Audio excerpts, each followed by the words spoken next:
Hi guys, I'm doing a bit of a November wrap-up today, although it feels like it might be sort of all over the place because November was an absolutely crazy month for me. First of all, I'm moving in about 3 days, so that's been a little crazy. We've been getting the new house ready, we've been cleaning and packing at this house, and it's just sort of a lot to deal with. Second of all, I have been doing NaNoWriMo. I only have about 1,800 words left to write this month, so that's really exciting. But yeah, so that means I've written over 48,000 words this month, which is not something I was even entirely planning on doing, but I'm really glad that I did. So there's that and other general holiday craziness, but I still managed to read 2 books, which I'm impressed by. So even if it's not a lot, I still read 2 books, so I'm going to tell you about them. The first book I read is called Love, Rosie by Cecila Ahern. This is an epistolary book, so it's written in the format of instant messages and letters and other things of that nature, and I think I gave this 3 stars on Goodreads. I really liked it. I know that there's a movie coming out, and I went to see that, so that's part of why I read it. It's the story of these 2 people, Alex and Rosie, and they are best friends since they were like 5 or something, and they seem like they're meant to be together, but they just sort of can't make that connection. So it goes through many years of their lives and their correspondences and their families, and it was just a nice read. I think the one thing I didn't really like about it was that it did span quite a long amount of time, and I thought that it sort of made it hard to connect with the characters when it was jumping from year to year at some points, but I did think it was really nice and a really fun read, and even though it was long, it went pretty quickly. The second book I read this month was called Us by David Nicholls.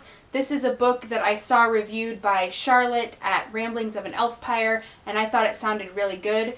And it was really good. And the things that I liked about it were that the chapters were really short, which I always appreciate. I think it helps the book to go faster, and I also think that it worked for the format of this book. This is a book about a family, a man and a woman and their son. When their son graduates from high school, or whatever you call that in England, because it's set in England, they decide they're going to go on a trip that they call the Grand Tour. And they're going to go to Europe, and they're going to go to art museums and different important historical places to educate their son, who is sort of less than interested in doing that.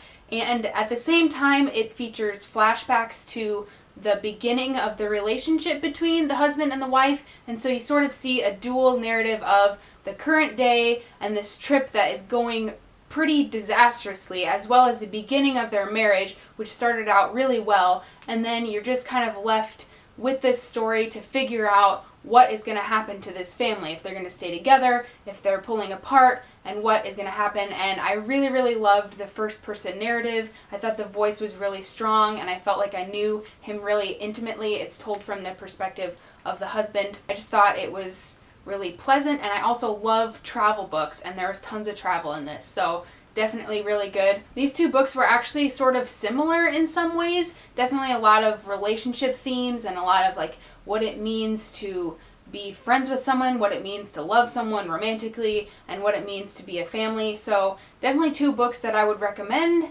And yeah, so I'm glad that I read those 2, even though 2 books is not a lot for a month.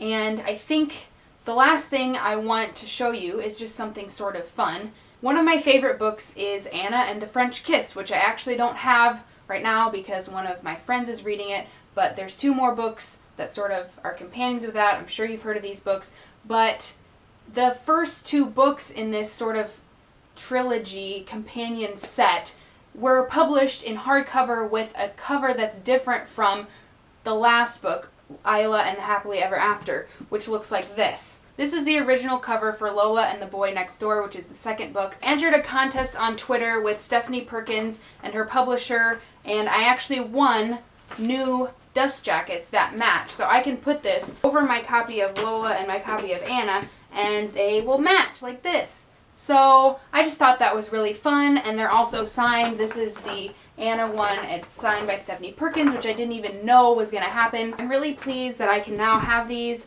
on my shelf and they will match. I guess this is the last time I'm going to be filming in this house, which is really weird, but I will see you guys sometime with another video. Thanks for watching. Bye.